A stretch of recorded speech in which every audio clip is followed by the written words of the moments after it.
Bonjour à toutes et à tous, très heureux de vous retrouver ce matin dans l'OM au café sur lephocéen.fr ou sur Twitch. Si vous voulez échanger avec moi, allez sur Twitch pour parler de cette rencontre parce que c'est aujourd'hui la rencontre de l'Olympique de Marseille contre le FC Metz à 21h ce soir au stade Vélodrome. On va également vous faire vivre cette rencontre sur le Phocéen. Salut à tous dans le chat, vous êtes déjà bien nombreux et bien connectés là ce matin, prêts à débattre autour de cette rencontre-là. Romancier 45 qui commence par un message bien triste. Milieu de terrain, Unai Onana, Harit et que de blessés, Kondogbia, Verretou, Rongier, nos soldats. Et oui, il va manquer encore une fois Geoffrey Kondogbia et Jordan Verretou demain contre... demain, maintenant c'est ce soir, contre Metz. Rongier non plus ne sera pas là, ça c'est moins une surprise, mais voilà. On pouvait s'attendre quand même à un retour de Verretou au moins dans ce groupe-là pour le match contre Metz. Et Gattuso l'a confirmé hier en conférence de presse, si vous l'avez suivi. La conférence de presse, Kondogbia et Verretou absents. Nico Amskas, petit quiz tout à l'heure, on me pose la question. Il y aura un petit quiz à la fin pour terminer. Restez bien connectés jusqu'à la fin parce qu'il y aura aussi peut-être des petites surprises pour les meilleurs d'entre vous. Donc voilà, il y aura le petit quiz final avant ce match contre Metz. On va essayer de passer quand même un bon moment, de préparer aussi ce match-là et espérer enfin une victoire en 2024 parce que voilà, c'est ce qu'on va attendre de ce match contre Metz. C'est la première victoire de l'Olympique de Marseille contre le FC Metz. Donc voilà, ça ne semble pas non plus une montagne, mais vu notre niveau en ce moment, ça serait quand même... ça s'annonce pas forcément évident, même si Metz aussi de son côté, on va faire le pont aussi sur le FC Metz là, dans cet OM au café, qui est en grande difficulté. Je vais prendre un petit peu vos messages ce matin. Voilà, on est là pour débattre autour de ce match. Il nous manque des soldats ou du talent pour Nicolas 171. Un peu des deux, je pense, mais il nous manque surtout voilà, des hommes qui sont capables d'amener cette mentalité-là aussi de gagnant. Voilà, je pense que Kondogbia aussi, il a ce rôle-là, il est capable d'endosser ce rôle-là de leader. Malheureusement, il n'enchaîne pas assez les matchs pour pouvoir voilà, pleinement prendre ce rôle à cœur. Mais Verretou aussi, sur le terrain, c'est un leader de par son abnégation, de par les efforts qu'il fait. Rongier aussi par son professionnalisme. On a fait une ce matin sur Valentin Rongier. C'est vrai qu'il a été un peu tensé dernièrement, notamment par les groupes de supporters lors de cette réunion-là. C'est vrai que moi, de mon point de vue, je trouve ça malvenu de lui faire des reproches à Valentin Rongier, sachant qu'il est blessé. Bon, on peut peut-être des fois critiquer son rendement technique. On peut lui trouver des défauts dans le jeu. Mais en termes de professionnalisme et d'exemplarité, je ne pense pas que ce soit le premier joueur à montrer du doigt. Donc voilà, je trouvais ça malvenu de la part de certains supporters de venir critiquer Valentin Rongier. Il y a d'autres joueurs qui mériteraient d'être plus critiqués que lui. En tout cas, c'est mon avis sur Valentin Rongier. Jean du 43, salut Slim, comment ça va? Tu es confiant pour ce match? J'ai l'impression qu'on a tous perdu la positivité. Et comment, évidemment, moi je faisais partie des grands positifs, optimistes sur cette saison-là. J'estimais qu'on avait encore l'effectif pour aller jouer le haut de tableau. Surtout quand je voyais aussi les équipes en face de nous et nos concurrents qui n'affichaient pas un niveau terrible. Donc moi, je restais positif sur cette saison-là. Il y a eu le talk de lundi où j'ai dit qu'on pouvait encore espérer quelque chose dans cette saison-là, mathématiquement parlant. On n'est qu'à 6 points du podium, donc de la 4e place. Je disais que voilà, dans le football, tout peut se passer, surtout quand on voit le niveau des équipes en face, tout peut se passer. Mais évidemment qu'aujourd'hui, si tu me demandes si je vois l'OM terminer sur le podium, je te dis non, au vu des prestations qu'on fournit en ce moment. Mais toujours est-il que voilà, le football, des fois nous réserve un petit peu son lot de surprises et rien n'est impossible. Et surtout que voilà, cet écart de 6 points n'est pas non plus insurmontable sur le papier. Mais c'est sûr que par rapport à ce qu'on montre sur le terrain, il n'y a rien qui nous laisse croire qu'on pourra l'atteindre. Moi, c'était plus ça le sens de mes propos dans le talk. Je pense ils ont été mal compris parce que certains m'ont dit que j'étais trop optimiste encore, que j'étais trop confiant. C'était pas du tout le sens de mes propos. Coquin de sort Correa qui passe à travers les gouttes, ça me sidère. Il a été cité par Lopez hier parmi les joueurs d'expérience qui peuvent avoir le rôle de leader. Il doit faire bien plus. Ouais, il doit faire bien plus. Après, je ne suis pas sûr que ce soit vraiment... après, peut-être avec sa carrière, il a joué dans des grands clubs, mais ça n'a jamais été, dans les clubs où il a joué, un leader. Je ne pense pas qu'il ait... il ait le tempérament pour prendre ce rôle-là. Je ne suis pas sûr qu'il ait la mentalité non plus exemplaire. On voit bien sur le terrain, ce n'est pas forcément celui qui va faire le plus d'efforts.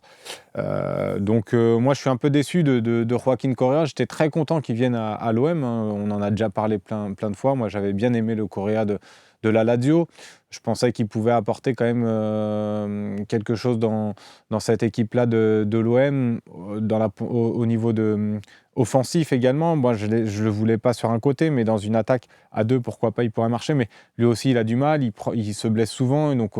Et puis quand il joue, il est pas bon, il faut dire ce qui est. Donc je ne suis pas sûr que ce soit vraiment voilà, le seul Argentin avec zéro grinta, nous dit Xavoem. Mais c'est un peu ça, non, mais c'est vrai qu'il déçoit beaucoup. Moi, je suis très déçu en fait, de son rendement à l'OM. Et encore une fois, c'est très difficile à juger parce qu'il n'enchaîne pas assez.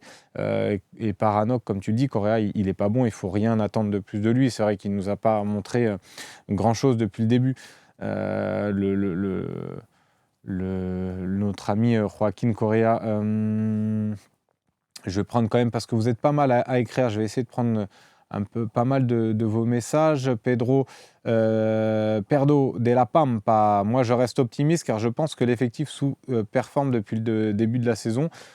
Ça, c'est ton point de vue. Moi, j'étais de ceux qui pensaient un petit peu comme toi. Après, à un moment donné, on ne peut plus non plus trop les défendre. Mais ce que je persiste et je signe à dire que voilà, si aujourd'hui on remporte le match avant les rencontres de ce week-end, on reviendra à 3 points du podium. Si par chance on arrive à terminer à cette journée-là à aller 4 points ou 4 ou 5 points 4 points du podium, je pense que notre discours changerait un petit peu à l'issue de cette journée-là. Donc c'est pour ça, d'une journée à l'autre, tout peut changer. Et c'est pour ça que dans un autre OM au café, je disais, voilà, maintenant, on ne va pas non plus se projeter, dire qu'on peut avoir le podium, dire qu'on va être européen ou dire qu'on va jouer le maintien. On va analyser match après match, comme voilà, le discours souvent convenu de certains joueurs. On va prendre les matchs les uns après les autres, mais c'est un peu ça. Je pense qu'il faut, voilà, on va essayer de voir après ce match contre Metz. Déjà, ça va être intéressant quand même de voir. On va essayer de trouver quand même des choses intéressantes dans cette fin de saison et dans ces matchs. On va essayer de voir s'il y a une réaction après ces réunions-là. Moi, je pense que ce type de réunions-là n'apportent pas forcément, ne sont pas forcément bénéfiques pour le groupe. Je ne suis pas sûr que ça réveille forcément certains joueurs, des joueurs qui ne sont pas forcément concernés. Est-ce que cette réunion-là va plus les concerner? Je ne suis pas forcément sûr. Le fait voilà, que les supporters viennent faire passer un message, je ne suis pas sûr que les joueurs les écoutent forcément. Certains vont les écouter parce que certains, on les sent vraiment concernés par la situation de l'OM. Je pense que Paul Lopez, notre gardien, même si on peut lui reprocher des choses et son niveau parfois, il est concerné, Balerdi est concerné, Samuel Gigot est concerné, Valentin Rongier est concerné, Jordan Verretou est concerné. Je pense que il y a quand même des joueurs concernés, mais des joueurs qui n'ont pas forcément envie de se battre. Je ne suis pas sûr que ces discours-là va forcément leur faire résonner quelque chose en eux de positif. Donc à voir, mais ça peut être intéressant quand même de voir s'il y a une réaction. S'il y aurait une réaction, ça voudrait dire aussi qu'on a peut-être des joueurs de caractère qui sont capables de se réveiller, même s'il ne faudra pas non plus tirer des conclusions hâtives sur ce match-là, parce que ça reste une équipe de Metz, on va en parler un petit peu après si vous le souhaitez, mais une équipe de Metz qui est quand même très faible, qui est dans une période de grosse crise.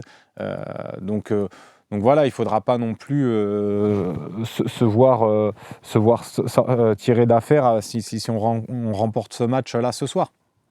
Mais quand même, ça voudra dire certaines choses si on arrive à avoir un peu plus de liant dans le jeu, un peu plus aussi de combativité. Ça va être intéressant quand même d'analyser ce match-là, de voir s'il y a une réaction de la part de l'OM, parce qu'on entend beaucoup de discours, voilà, il n'y a plus d'excuses, ça fait voilà, des semaines et des semaines qu'on entend les joueurs dire et Gattuso dire il n'y a plus d'excuses. Là, on a l'impression aussi que Gattuso a un peu plus durci le ton. Il essayait d'être un petit peu d'arrondir les angles avec ses joueurs, d'être un peu plus doux, on va dire ça comme ça. Et là, visiblement, il a durci un peu le ton, donc à voir si ça va avoir un impact et un effet positif sur le groupe et sur le match de ce soir. Voilà, là je parle beaucoup, mais on va en prendre des messages. Ça manque de talent et surtout de directives de jeu. C'est pas possible de jouer sans schéma. Marc Antoniadi, c'est oui. Et d'ailleurs, on va venir sur le schéma tactique, parce que vous, d'ailleurs, vous aimeriez quoi pour ce soir? 4-3-3, 5-3-2. Voilà, il a encore un petit peu botté en touche, Gattuso, en disant que c'est pas forcément un problème de système. Moi, je suis pas d'accord. Je pense que après, on a quand même aussi des joueurs pour jouer en 4-3-3, mais encore faut-il que des joueurs comme Ismaïla Sarr ou là Pierre-Emerick Aubameyang, qui a annoncé dans l'équipe, parce que l'équipe annonce dans son journal un 4-3-3, ce qui n'est pas le cas forcément nous du Phocéen, on voit plus un 3-5-2, et la Provence également voit plus un 3-5-2. Après, certains joueurs varient, mais voilà, j'ai envie d'avoir votre avis. Beaucoup de 3-5-2, ouais, vous prêchez un petit peu pour ce 3-5-2. Notre Ajar qui nous dit notre coach est pourri, on va pas se mentir. Ouais, après, je pense qu'il montre ses limites. C'est pas forcément un grand tacticien. Je pense que pour le bien de la saison, de toute façon, et le bien de l'OM, ça sert à rien de le virer et de le renvoyer en cours de saison. Mais je suis pas sûr qu'il continue l'aventure à l'OM. Je pense pas qu'on puisse se projeter avec Gennaro Gattuso, même si voilà, on peut louer aussi son travail, le fait d'être venu à l'OM dans une situation délicate. Mais c'est vrai que je pense pas que ce soit un entraîneur qui puisse avoir un avenir à l'OM, honnêtement. On pourra parler d'ailleurs sur vos avis sur le futur coach de l'OM qui vous aimeriez prendre. Mais le chien de la classe Slim, j'amène ma femme au Vélodrome pour la première fois pour OM Montpellier. Donc s'il y a un bon match à faire, c'est là, je joue mon mariage. J'espère que contre Montpellier, ça marchera. C'est dans 2 semaines. Il y a le temps encore de voir venir. Il y a le temps aussi de voir peut-être des améliorations dans le jeu. Donc rien n'est fini, le chien de la casse, et puis on se tiendra au courant du coup pour ce match. J'espère que ça ne va pas briser ton couple. On va continuer un petit peu les messages. 6 défaites ce soir, et il y a beaucoup, je vois de 3-5-2. Albo Marseille 9-1, il veut tous derrière pour Albo Marseille. Non, je pense pas que ce soit la solution. Ladgar, tiens, on va prendre un message. Ladgar, 3-4-2-1. Ouais, donc voilà, c'est ça le 3-5-2. 3-5-2 avec un pressing haut. Nad nous dit on est solide en 3-5-2. Comment il ne peut pas le voir? Je pense qu'il est nul. Voilà pour les messages à propos de Gattuso. Pied paquet 3-5-2 avec les absences, c'est possible? Ouais, je pense que c'est possible. Il y aura... Après, ça sera un milieu assez peu fourni, encore une fois, mais je pense que, comme on l'avait expliqué avant Lyon, moi en tout cas c'est mon avis, c'était l'avis de Seb également. Je pense qu'avec ce système-là de 3-5-2, on a quand même une sécurité, on a une bonne animation défensive. Je trouve qu'il y a une grosse assise défensive avec Meïté, Gigot et Balerdi qui sont plutôt performants en plus. Donc ça pourrait soulager aussi notre milieu de terrain. Donc le fait d'avoir Unai, Onana et Harit en 10 avec cette défense à 3, ça c'est plus sûr que de passer dans un 4-3-3 avec le même milieu, Onana, Unai, Harit et seulement Balerdi, Gigot derrière. Je pense qu'on prendrait plus l'eau comme ça, c'est mon avis. Et je pense qu'on est plus sûr dans ce système-là de 3-5-2. C'est un système qu'on maîtrise mieux, on l'a vu dans les matchs. Les meilleurs matchs qu'on a fait, c'était dans ce système-là presque. Donc pourquoi changer? Donc voilà, moi, quel milieu, Doudol, je te l'ai dit, quel milieu ce soir, je pense que ça sera voilà, Onana, Unai. De toute façon, il y a pas beaucoup de choix. À moins d'un 4-3-3 et faire basculer, par exemple, un Bamo Meïté au milieu de terrain, ça pourquoi pas, mais autant le laisser dans la défense à 3 et libérer aussi nos latéraux avec Quentin Merlin à gauche. Et Jonathan Clauss à droite qui devrait retrouver son poste de titulaire. Donc lui aussi, on va l'attendre un petit peu au tournant après après l'épisode un petit peu Clauss là, du mercato d'hiver, qui a été indésirable à un moment donné, qui a failli partir, qui a été critiqué, à tort ou à raison. Il y avait certainement des raisons aussi de le critiquer. Apparemment, voilà, des attitudes qui ne plaisaient pas toujours forcément en interne. Donc voilà, lui aussi, il aura à cœur de montrer, à voir s'il aura, et il va être capable d'avoir cette réaction-là ce soir. Ça aussi, ça va être un élément intéressant à suivre pour ce soir et pour en redébriefer lundi prochain. Et même dans l'après-match ce soir, évidemment. Pour Yuka Okaneki, non, les meilleurs matchs qu'on a fait, c'est en 4-4-2 au début de la saison. 4-4-2, c'était le match contre le Pana. Ça, c'est vrai que c'était le match le plus abouti. Je suis d'accord avec toi. Le match contre le Pana au Vélodrome, c'était le match le plus abouti. Après, non, je te disais en 3-5-2, depuis qu'on est passé sous Gattuso, sous cette formule-là, on a vu quand même des mi-temps intéressantes. Et je trouvais qu'on était plus sûr collectivement dans ce système-là.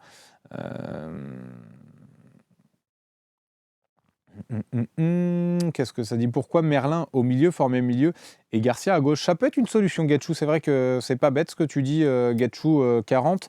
Après, là où il a plus. C'est vrai que Merlin, quant à Merlin, c'est un profil plutôt polyvalent. Il est capable aussi de jouer au milieu de terrain, puisque, comme tu le dis très bien, il a été formé à ce poste-là. Après, c'est vrai que moi, je le trouve excellent dans ce rôle de piston gauche.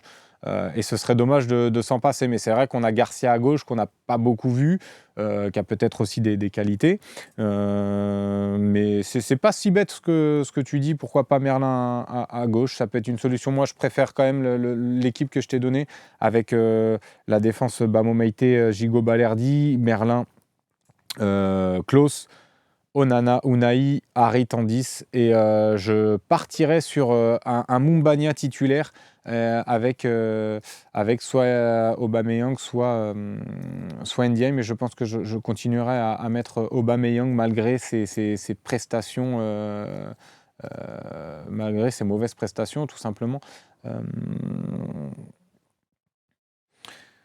Merlin, Onana et Clauss et Enrique. Tiens, pour Romancier 45, c'est vrai que vous êtes beaucoup à apprécier Luis Enrique. Moi, c'est vrai que c'est pas forcément un joueur que je trouve très très bon. Je le critique pas non plus parce que je trouve que ce n'est pas le pire joueur de l'OM sur les dernières sorties. À Lyon, ce n'était pas le pire, c'est celui qui a essayé d'amener un peu plus de mobilité, de dynamisme à l'attaque. Donc c'est tout à son honneur.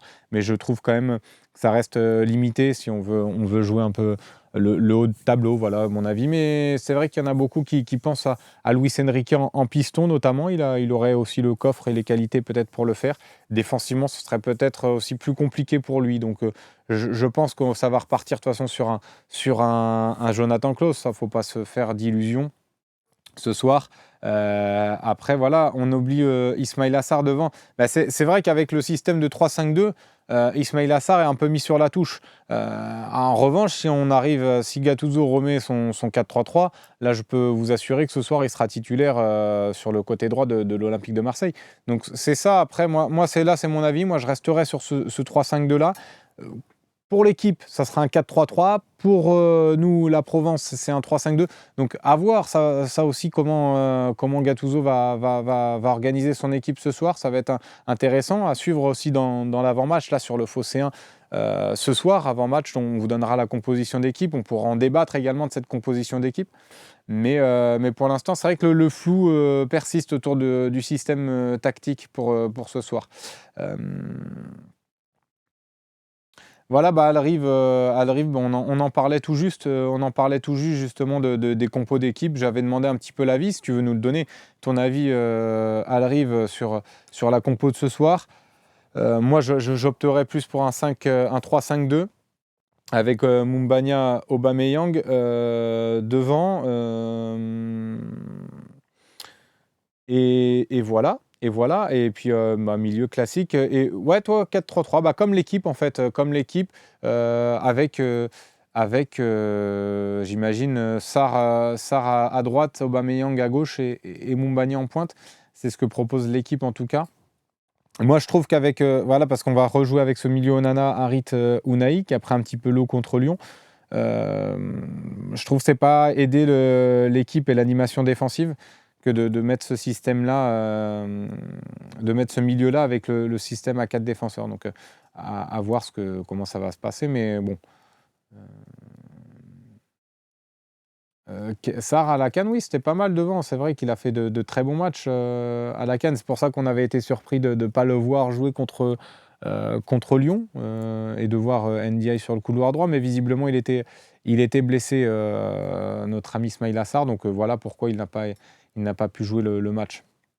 Ouais, Aubame, ça lui ferait du bien, du banc, un ou deux matchs, je pense. Il fonctionne à l'orgueil pour Luciano. Ouais. Mais je vous rejoins, moi, je suis très très déçu d'Aubameyang, Luc de Mars. Mais j'ai l'impression que voilà, en attaque, quand même, sa vitesse, alors on ne l'a pas vu, mais contre Lyon, c'était vraiment. Mais sa vitesse peut nous être utile. Il sait aussi prendre la profondeur. Il peut être utile dans certains matchs. Mais c'est vrai qu'on a tendance à tout le temps le mettre dans le 11 titulaire, alors que finalement, il déçoit de semaine en semaine. Ouais, en plus, voilà, exactement, Manolive, Aubameyang, en plus, sur le côté gauche, en ailier gauche, dans un 4-3-3, ça obligerait encore Quentin Merlin à beaucoup défendre. Du coup, on perdra un petit peu l'utilité de ce joueur-là. Donc ça aussi, ça me pose question. C'est très juste ce que tu dis, Manolive. J'en avais pas parlé de ce couloir gauche potentiellement en 4-3-3, mais ça peut être aussi ça aussi, ça pèse dans la balance pour me dire que voilà, j'ai envie d'un 3-5-2 encore plus. Ouais, ce serait moi aussi, je partage ton avis, Pat, là-dessus. Ce serait vraiment stupide de rejouer dans la même composition que contre Lyon, alors qu'on a vu que ça nous avait mis en difficulté. Mais voilà, moi, rien n'est fait, hein, ça sert à rien de s'énerver. Voilà, il y a l'équipe qui a sorti la composition probable, c'est probable, il y a rien, il n'y a pas de certitude. Nous aussi et la Provence aussi. Donc, à voir ce qui va se passer. Sternal au milieu à la place de Unai. Alors Nad, honnêtement, je suis un grand défenseur de ce petit jeune-là, Enzo Sternal, qui est un super joueur. J'avais commenté pas mal de fois avec l'équipe de France U16. Il m'avait toujours impressionné dans sa catégorie d'âge. Là, je l'ai vu justement contre le Paris Saint-Germain en Gambardella. On a eu la chance de suivre cette rencontre-là et de suivre le 16e de finale de Gambardella. Mais honnêtement, je le trouve encore trop léger, trop tendre pour s'imposer au niveau professionnel. Je pense qu'il faut encore lui laisser du temps. Il est jeune, ça ne sert à rien de le griller. J'étais de ceux aussi, moi, à un moment donné, qui espéraient le voir un petit peu apparaître dans le groupe, mais honnêtement, après avoir vu son match contre le Paris Saint-Germain, contre des joueurs un peu plus athlétiques, il y avait notamment des Mbappé, Ethan Mbappé au milieu de terrain, il y avait des Michu qui sont habitués aussi au monde un peu plus professionnel. Et je pense que c'est encore trop tendre. Il a beaucoup de qualités, honnêtement, technique, dans la vision du jeu. Il sait déjà jouer avec son corps, résister au duel. Donc, malgré son petit gabarit, mais qui sont un peu frêles, il ne se fait pas bouger tant que ça. Donc, il sait jouer avec son corps. Il est vraiment très intéressant, mais je pense que là, c'est encore trop tendre, honnêtement, pour le monde professionnel. Il faut lui laisser du temps. Ça ne sert à rien de griller ce type de joueur-là. Il a 16 ans. Ce n'est pas parce qu'il y a des joueurs à 16 ans qui réussissent qu'il faut absolument lancer nos grands talents dès 16 ans. Il a le temps de progresser. Là, c'est très bien qu'il s'aguerrisse un petit peu avec la nationale, avec la réserve de l'OM. Il joue aussi beaucoup en 19. D'ailleurs, il y aura la Coupe Gambardella. Il y a eu le tirage au sort. Ils vont jouer contre Le Mans, une équipe de R1 qui est leader de leur poule également, les Sartois.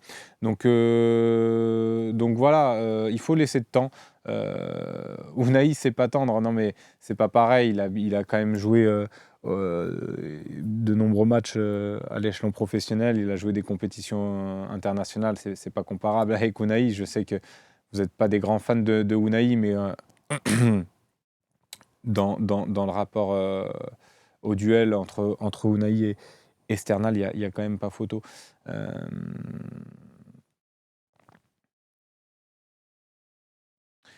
JPEG Slim, tu me dis que c'est que Metz, donc on pourrait tenter de mettre un Enzo Sternal contre Metz, mais que ce soit que Metz, je veux dire, c'était que les 19 du Paris Saint-Germain. Certains ne feront même pas carrière. Et athlétiquement, on sentait déjà une grosse différence avec Enzo Sternal. Donc j'imagine même pas la Ligue 1, même si c'est que Metz. Tu me dis, c'est un niveau, c'est pas un très bon niveau de notre championnat. On va d'ailleurs en parler si vous voulez, mais qui est aussi en grande difficulté. Mais rien que dans l'impact physique, dans les duels, dans l'intensité, tout change. Tout change honnêtement du niveau où Enzo Sternal joue actuellement au monde professionnel. Donc même une équipe contre Metz, il pourrait être aussi noyé, ça pourrait aussi le griller. Donc je pense qu'il faut vraiment, il faut pas brûler les étapes avec ce type de jeunes-là. Il faut aussi le couver. Et quand il sera prêt, croyez-moi que là, ils le lanceront. Il y a pas mal de jeunes qui sont intéressants. Il y a également Selami au milieu de terrain à l'OM dans les jeunes qui est intéressant, qui a une belle intelligence de jeu. Bacola également, qui est un très bon joueur. D'ailleurs, ils sont sélectionnés avec le U17, de l'équipe de France. C'est pas pour rien. Donc voilà. Ouais, Luciano, mais les gars, Sternal, quand les défenseurs de Ligue 1, il finit à la Timone. Non, mais oui, c'est vrai qu'il faut il faut pas. Mais Chine, Lamine Yamal, 16 ans, mais il y en a qui sont prêts, à jouer au monde professionnel à 16 ans, mais c'est pas le cas de tout le monde. Et honnêtement, de ce que j'ai vu, il faudrait être encore patient avec Sternal. C'est beaucoup trop tôt, c'est mon avis. Après, encore une fois, ça ne regarde que moi. Je dis pas que j'ai raison là-dessus, mais je pense vraiment qu'il faut prendre son temps avec Enzo Sternal. Parce que voilà, comme le dit Martou, c'est l'un des meilleurs jeunes de l'OM. Exactement, qu'il fasse étape par étape. Bubur. Voilà, c'était intéressant de faire ce petit point-là avec Enzo Sternal, parce qu'en plus, on avait eu la chance de suivre la Coupe Gambardella, donc c'était intéressant d'en parler.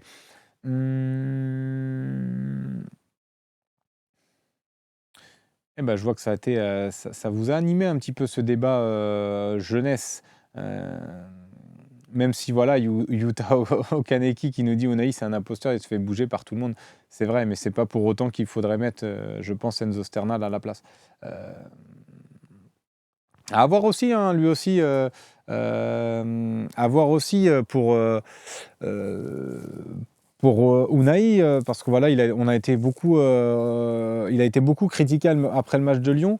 Moi, je trouvais quand même qu'il avait été l'un des seuls, même s'il a eu énormément de déchets déchets techniques et dans certaines passes. Voilà, il m'a agacé, mais je trouvais que c'était l'un des seuls au milieu de terrain qui a essayé de proposer des solutions, qui s'est démarqué. Alors, comme je le dis et je le répète, ça n'a pas été parfait parce qu'il a raté beaucoup de choses et évidemment, il n'a pas la moyenne sur ce match-là.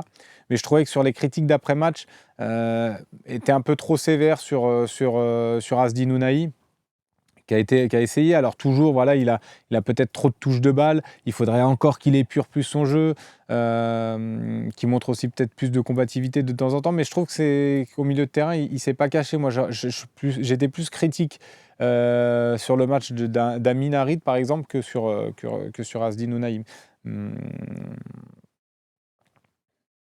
Ounahi, un peu de gainage ne lui ferait pas de mal. Ouais, non, mais c'est ce que je dis, hein, 18 touches de balle. Non, mais c'est vrai qu'il faudrait qu'il épure plus son jeu. Mais voilà, c'était juste le petit point. Je trouvais que contre Lyon, ça n'a pas été le pire au milieu de terrain. Je pense que voilà, il est la cible des critiques parce que c'est l'un des joueurs qui agace le plus là, depuis le début de la saison, parce qu'il n'affiche pas non plus toujours un état d'esprit irréprochable, et c'est aussi normal. Mais, mais, mais voilà, Théo, ouais, c'est vrai qu'il a manqué beaucoup Verretou contre Lyon, ça c'est vrai, mais il nous manquera déjà euh, contre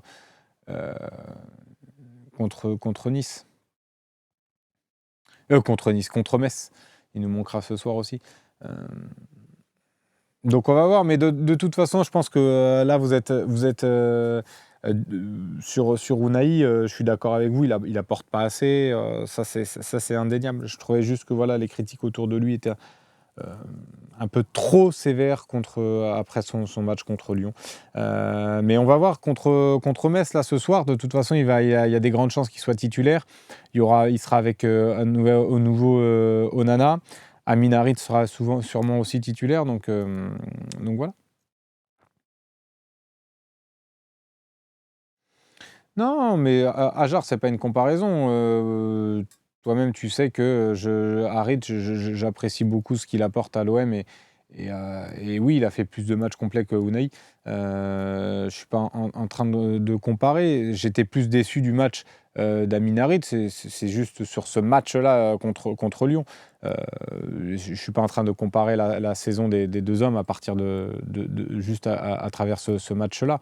Mais sur le match contre Lyon, je pense que Harit est plus passé à côté de son match qu'Asdin Ounahi.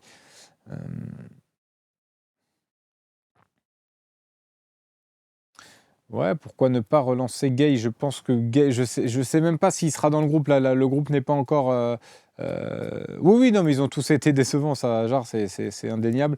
Même moi qui étais content de l'arrivée de Merlin, j'ai été déçu de son match. Donc là, contre Lyon, c'est vrai que tout le monde est à mettre dans le même panier, on va dire ça comme ça. On est d'accord là-dessus. Tac, tac, tac, je vais répondre à la question de Gay. Gay, oui, bah après, on va voir sur le groupe qui va tomber. Il n'y a pas eu encore l'officialisation du côté de l'Olympique de Marseille. Ça devrait arriver vers midi normalement. C'est souvent comme ça que ça se passe. Donc à voir qui jouera et qui sera sélectionné aussi dans ce groupe-là. Je ne suis pas sûr qu'on fera forcément Gay. Donc à voir. Je pense que ce cas-là aussi est un petit peu épineux à l'OM et, euh, et ça aussi ça va poser question. Gay, il n'est pas resté en Côte d'Ivoire. Non, mais par contre, ouais, voilà, il y a Chancel Mbemba qui n'est pas de retour, hein. Ça c'est factuel. Chancel Mbemba qui ne sera pas de retour puisqu'il a encore son match à jouer contre l'Afrique du Sud, le match pour la 3e place.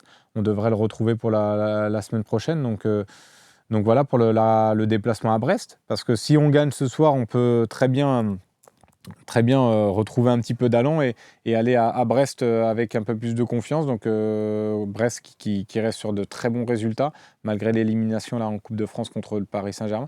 Et d'ailleurs, on va parler un petit peu de la Coupe de France parce que j'ai vu passer cette élimination là hier de Monaco contre Rouen. Et je me suis dit, moi, ça n'a pas fait trop le tour de la presse ce matin, alors que bon, on a quand même une équipe de Ligue 1 qui est éliminée par une équipe de National, mais visiblement, voilà, ça fait pas trop le jeu de la presse. C'est plus croustillant quand c'est l'OM, par exemple, qui subit une telle élimination. Donc voilà, là aussi, il y a toute cette pression médiatique dès que l'OM fait quelques contre-performances qui aussi nous emmènent dans cet engrenage-là d'être hyper défaitiste, même si bon là la saison fait qu'on ne peut pas être forcément optimiste, mais voilà, si ça avait été l'OM éliminé par Rouen, je pense que ça aurait fait un peu plus le tour et la une des journaux. C'était juste voilà, le petit aparté de ce matin pour la Coupe de France. Et ça peut nous laisser aussi des regrets, encore une fois, dans cette compétition-là, parce que je crois que Rennes va jouer contre le Puy Foot, si je ne dis pas de bêtises, en quart de finale, après avoir éliminé la Sochaux.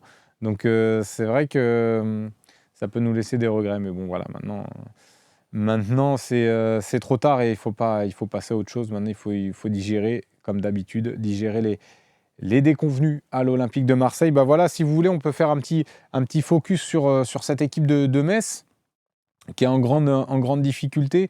Rapidement, hein, Metz qui reste sur une série de 8 matchs, toutes compétitions confondues.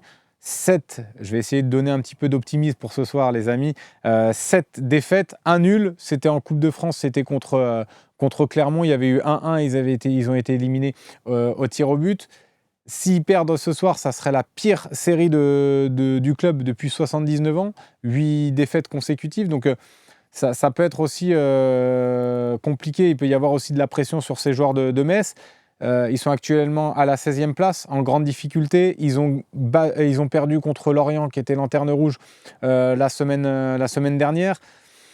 Donc là aussi, si ce soir, même si le contexte au Vélodrome sera peut-être pesant, avec des supporters qui vont exprimer leur mécontentement, leur colère, avec des banderoles, mais c'est aussi peut-être légitime.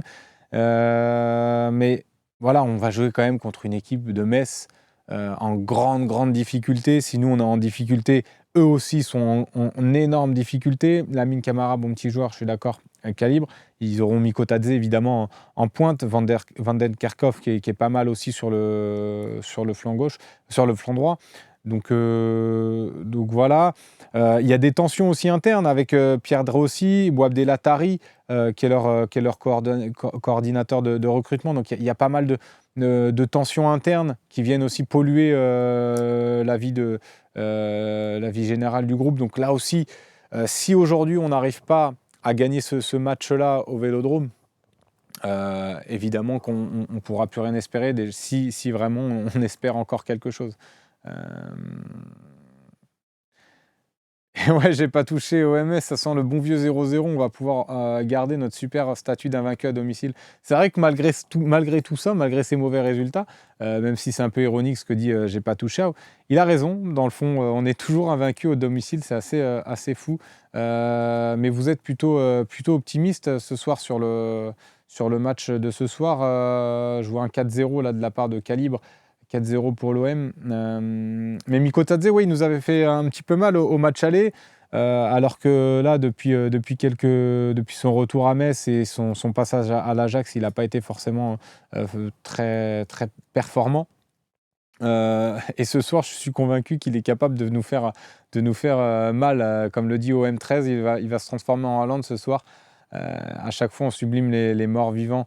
Mais oui, et Pika, t'as raison, hein, de la merde, invincible, mais pas de victoire depuis. Et oui, déjà dans l'année 2024, on n'a toujours pas gagné le moindre match. Donc là aussi, c'est alarmant. Et là aussi, ça commence à être très inquiétant pour la saison. Donc une victoire ce soir est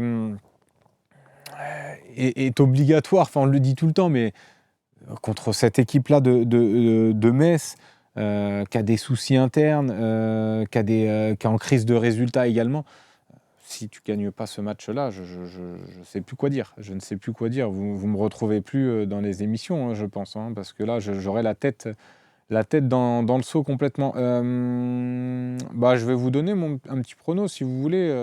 On peut jouer à ce jeu-là. Monsieur Harper, Slim, un petit prono pour ce soir. Je dis 2-1 à l'arrache pour l'OM. Moi, je vois un 2-0 pour l'Olympique de Marseille.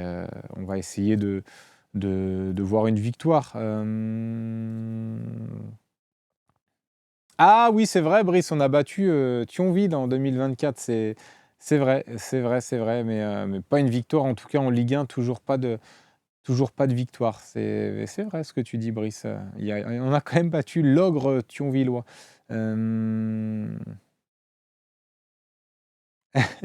non, non, non, non, je fais pas un pari, à la Seb Vol. De toute façon, j'ai pas ce pouvoir-là pour, pour décider que je présenterai plus rien. Non, non, c'était pas du tout, le sens de mes propos. Allez pas me fâcher avec ma direction, s'il vous plaît, les amis dans le chat. Non, non, je disais juste que j'aurais la tête dans le seau si on n'arrive pas à battre, le FC Metz ce soir. Ça serait quand même compliqué, pour, entamer la nouvelle semaine. 6-0, Perdo de la Pampa. Voilà, de l'optimisme, c'est ça qu'on veut voir. Un petit peu, voilà, on a oublié un petit peu tous ces problèmes de l'OM cette semaine. Et là, on veut de l'optimisme ce soir. Un stade de Vélodrome, à guichet, fermé ou presque. On attend un peu plus de 61 000 supporters. Donc là, ça va être aussi une grosse ambiance. Mais attention, ça peut vite se retourner contre les joueurs. Je vous ai dit, une atmosphère un petit peu pesante, qui va régner au Vélodrome. Les joueurs n'ont pas le droit de se louper après la réunion de mardi, donc à voir. Ça rêve fort par ici, nous dit Luciano, voilà pour les pronos 3-0, 4-0, un petit 4-2 pour Ludokai, voilà pourquoi pas. Ben vous êtes plutôt optimiste, donc ça fait plaisir, ça donne du baume au cœur. Triplé de Boumbagna, voilà, Brice, 0,8, triplé de Boumbagna, tiens, ça serait la cote doit être intéressante, triplé de Boumbagna. Déjà à voir s'il sera titulaire, moi je pense que, et j'estime, par rapport au discours qu'ont pu tenir, Pablo Longoria ou même Gennaro Gattuso qui réclame une mentalité exemplaire, une mentalité de gagnant. Lui, il a fiché en tout cas dans son discours, dans les interviews qu'il a pu donner ici et là, voilà, une volonté vraiment de tout arracher à l'OM. Donc je pense que voilà, ce serait intéressant de le voir, jouer. Son entrée contre Lyon, on va pas s'enflammer, de 10 minutes, non plus. Voilà, il a fait une remise.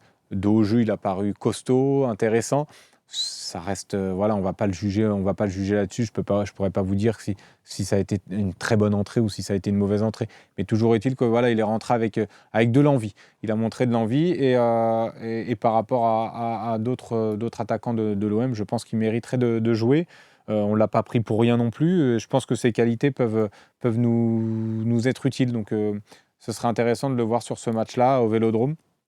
Est-ce que Gattuso va le lancer d'entrée de jeu, mais je pense qu'il a des grandes chances de commencer titulaire ce soir en tout cas. Bon voilà, 11h42. Est-ce que vous avez envie de parler d'autres choses? Est-ce que vous avez envie de parler d'autre chose? Voilà, il faut être optimiste et pousser notre équipe. Je pense que voilà, même si la saison est très compliquée, il y a encore, je pense qu'on n'est pas largué au classement, il y a encore quelque chose à aller chercher, même si on n'y croit pas beaucoup, tous, moi le premier, enfin pas moi le premier, mais moi je vous ai rejoint dans ce wagon-là, mais je pense qu'il faut aussi tous tirer dans le même sens et voir après le match. Est-ce que vous voulez parler un petit peu d'autres choses ou on passe au petit quiz? Dites-moi dans le chat s'il y a d'autres sujets que vous voulez aborder. Moi, dans la préparation de mon émission, on a un petit peu tout épluché, les sujets un petit peu, voilà. Meïté au milieu, Axel, tu y crois, Slim, pour dépanner? J'y crois. Je pense que ça pourrait être une solution, mais j'y crois pas dans le sens où je pense pas que Gattuso le fera. Donc non, j'y crois pas pour ce match-là, mais je pense il pourrait très bien être utile et dépanner sur ce match-là.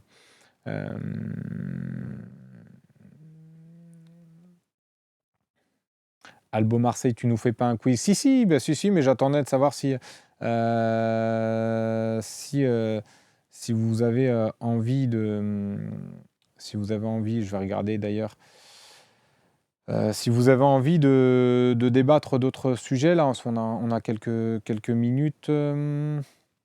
Que penses-tu de la déclaration de l'ami Lopez euh, sur Corda comme joueur très pro? Alors, j'ai pas compris ta question, Zouti. Non, bah, je pense que voilà, on a fait le tour. Plus Balerdi que Meïté en sentinelle, OK. 11h44, voilà, bah, je pense j'ai essayé de prendre à peu près tous les messages. Désolé si je vois pas tout, hein. Des fois, je passe à côté de certains messages. Je vais essayer d'en prendre. Peut-on être dépressif comme Lopez et jouer à l'OM? Oui, après, bah, ça ne veut rien dire ça. Enfin, là, je veux dire, la dépression, j'en avais déjà parlé ici, mais c'est une maladie, donc ça, des fois, ça te touche, même si t'as beau être fort mentalement, ça ne veut rien dire. Il y a des fois des événements, des épisodes de la vie euh, qui te mettent dans une spirale très négative. Ça a été le cas de Paul Lopez. Il a eu le courage, je trouve, d'en parler. Il en a parlé hier longuement lors de la conférence de presse.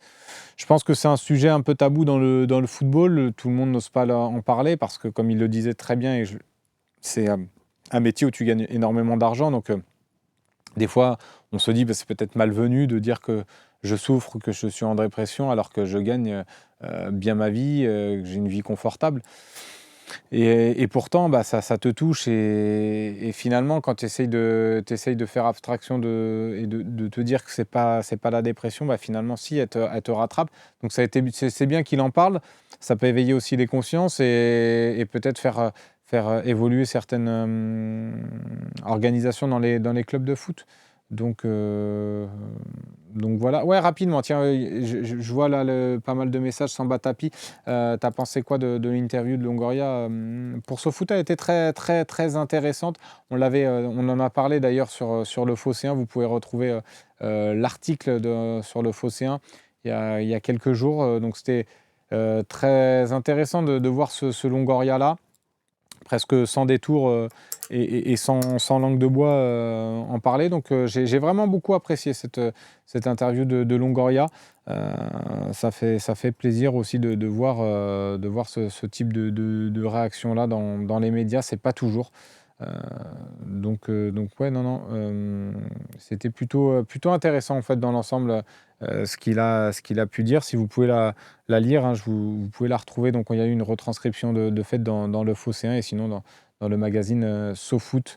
On avait mis de toute façon dans le corps de l'article le lien vers le petit magazine SoFoot. Donc n'hésitez pas à le lire. Samba Tafpi a raison d'en parler parce que c'était assez intéressant.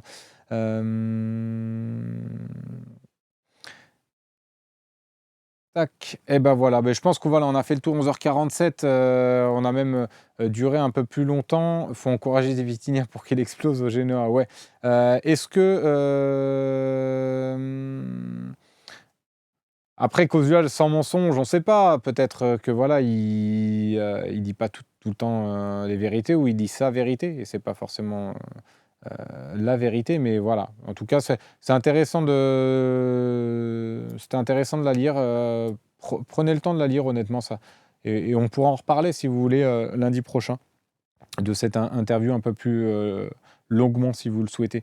Voilà, Charlie Goyard, tu penses Moumbagna titulaire? Je pense, moi, je me suis prononcé là-dessus tout à l'heure, Charlie Goyard. Je pense que Moumbagna sera titulaire ce soir. Bon, voilà, il y a quand même un petit jeu à la clé, là. Il est bientôt 11h50. On va commencer à avoir le ventre qui gargouille aussi avec Marine, là, qui est à la réalisation. Je ne vais pas la retarder trop longtemps. Moi aussi, je commence à avoir faim pour tout vous dire. Il y aura également, après, il y a le match à préparer ce soir. Donc, il y aura un dispositif encore sympa, 4 heures de direct. On aura Romain Canuti déjà dans direct du stade. Bon, Seb sera également au stade. Il ne sera pas sur le plateau, mais pourquoi pas intervenir dans la troisième mi-temps si jamais il y a un triplé d'Aubameyang ou si jamais l'Olympique de Marseille gagne, pourquoi pas faire intervenir Seb à la fin. Donc voilà, il y aura un truc, il y aura un dispositif encore sympa. Il y aura Idriss avec nous. On aura Rome Herring en visio, évidemment. Donc voilà, on sera là pour vivre cette rencontre. Et on va passer donc au petit jeu concours. Attendez avant de répondre parce qu'il y a ça va être intéressant ce que je vais vous proposer ce matin sur Twitch. Si vous êtes sur lephocéen.fr, basculez sur Twitch parce que là, il y a 4 places à gagner. 2 places pour une personne et 2 autres places pour une autre personne. Voilà comment ça se goupille pour le quiz de ce matin. On va faire un petit tour de chauffe avec un joueur, un quiz facile et 2 autres un peu plus difficiles. Ça sera pour gagner les places, évidemment. Donc, il va falloir être au taquet. Dites-moi si vous êtes prêts dans le chat pour gagner les places et pour le match de ce soir, hein, au MS. Donc, si vous n'êtes pas disponible, évidemment, sur Marseille, vous ne pouvez pas y aller, ne participez pas au jeu. Également, si c'est vous qui gagnez les places, restez prêts et restez connectés sur Twitch parce qu'on vous contactera via Twitch. Donc, vraiment, suivez ça avec attention. Et voilà. Donc, le petit tour de chauffe, c'est un joueur donc, qui est passé par l'Olympique de Marseille et le Football Club de Metz dans sa carrière.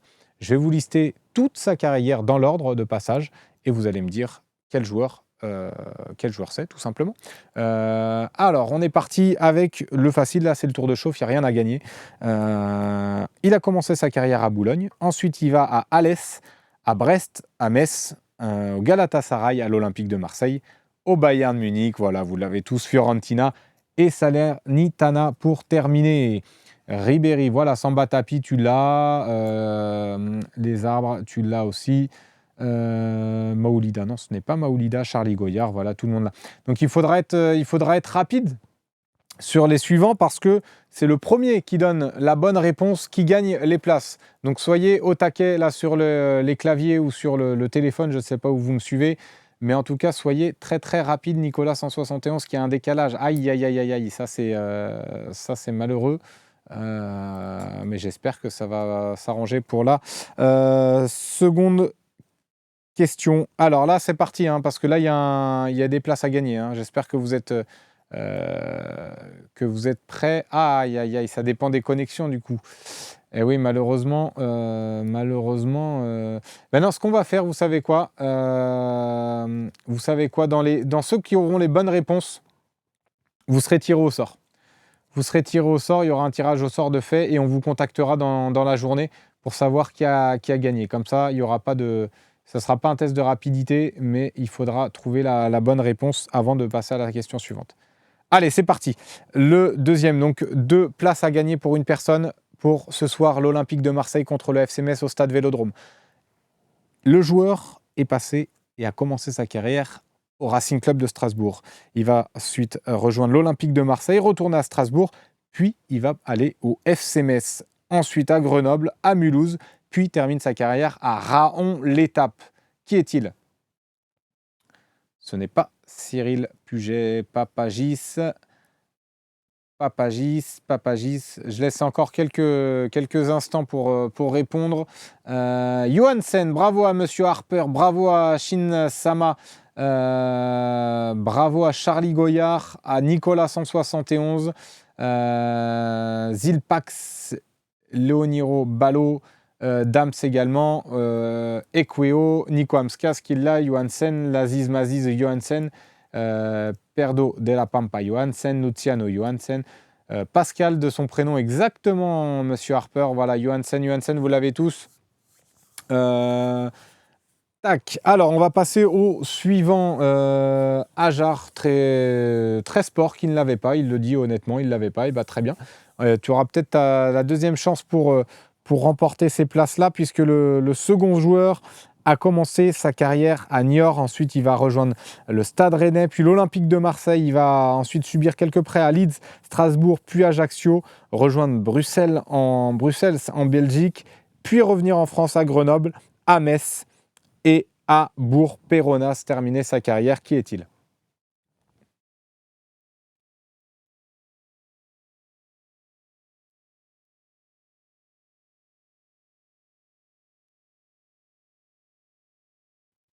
Eh non, ce n'est pas Luquet, ce n'est pas Pagis, ce n'est pas Zanon. Bravo. Ah, il y en a quelques-uns qui l'ont. Shin Sama, Chapuis exactement, Martou qui a été la première, à avoir, enfin la première, je sais pas si c'est une fille d'ailleurs. J'ai jugé que c'était une fille Martou, mais ça se trouve pas du tout. En plus, c'est sûrement un mec. Enfin, sûrement, je sais pas, mais je m'enfonce. Mais Martou Chapuis, bravo à toi en tout cas pour avoir trouvé le premier cette réponse. Sargon Chapuis, Chapuis pour Dams également. Will, Chapuis. Bravo à tous dans le chat pour ceux qui ont trouvé Chapuis. Donc restez connectés sur Twitch parce qu'on va vous contacter là très rapidement dans la matinée pour savoir qui a gagné les places. Donc il y aura deux vainqueurs qui gagneront 2 places chacun. Donc restez connectés et surtout si vous ne pouvez pas assister au match, dites-le nous rapidement. Mais vraiment soyez réactifs parce qu'on va vous contacter rapidement sur Twitch. Donc si jamais vous ne répondez pas, il faudra qu'on passe à une autre personne. Donc restez vraiment très très réactifs. Dur d'écrire au volant pour Nico Amskas, mais c'est le jeu malheureusement. Malheureusement, c'est le jeu, c'est comme ça. Bravo à toi, Ladgar, merci d'avoir joué pour le fun. Voilà, je pense qu'on a fait le tour ce matin. Il y a eu du débat ce matin avec vous dans l'OM au Café. C'était intéressant de voir et de se projeter sur ce match-là contre le FC Metz. Rendez-vous donc ce soir, prise d'antenne à 20h pour ce Olympique de Marseille FC Metz.